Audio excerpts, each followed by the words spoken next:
Hey folks, today I'm going to show two examples, the two most missed problems in my final exam. Sorry I haven't been here for a couple weeks, but I had a world-class case of poison ivy that covered my entire face. So, in any event, both problems I'm going to show you deal with having to know your properties or know some of the identities. So the first one was this equation, right? Sine of 2x minus root 3 cosine x equals 0. So the identity we needed to know is that the sine of 2x is really 2 times the sine of x times the cosine of x.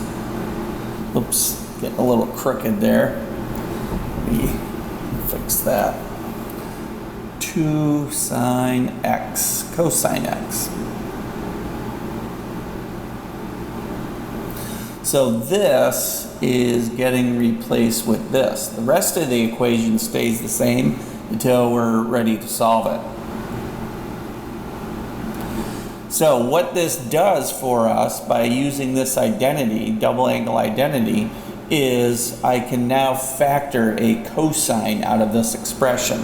So cosine x comes out and we're left with 2 sine x minus root 3 equals 0. Oops, gotta get that in there. So the next thing we do is if this times this equals 0, then either this is 0 or that is 0. So that's what we're going to do. So cosine x equals 0 or 2 sine x. Got my x there. 2 sine x minus radical 3 equals 0. Does that all fit? That may not fit. Let me squinch that in there a little bit better. All right, there we go. So if this equals 0, where does x equal 0? And we're using this interval. Okay, it's a half open interval. So cosine of x equals 0 when x is equal to pi halves, or when x is equal to 3 pi halves, 3 pi over 2.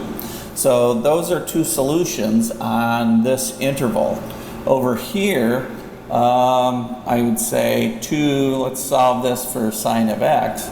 2 sine x equals root 3, and then divide both sides by 3. So we end up with the sine of x equal to root 3 over 2.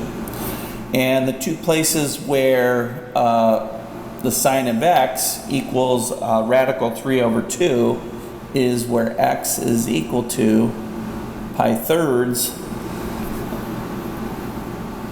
or 2 pi thirds, because it's positive in both quadrants 1 and 2. So those are the four solutions to this equation. But to get there, you had to know this double angle identity, trigonometric identity. So there's one that was frequently missed. Let's look at another one. All right, here was another one that was a proof on the final exam that required knowledge of angle addition identities. So this was the second most missed on my final exam. So the first thing I'm going to do is start by rewriting cosine x minus y using an angle identity formula. So let's see, cosine x cosine y minus up here is going to get me a plus down here. So sine x sine y, and that's still all over cosine x cosine y. And again, we're trying to prove that this is this. They don't look very similar in the beginning, but we're going to take something the side that looks a little bit more complicated and get it closer to the other side. So notice I have cosine x cosine y over cosine x cosine y, which is going to go to a 1. And sine x sine y over cosine x cosine y. So I'll just rewrite that. And that is nice because we see that, let me switch to a different color here. We see that this, the sine of x over the cosine of x, is going to give me the tangent x, and the sine y over cosine y is going to give me the tangent of y. So we like that.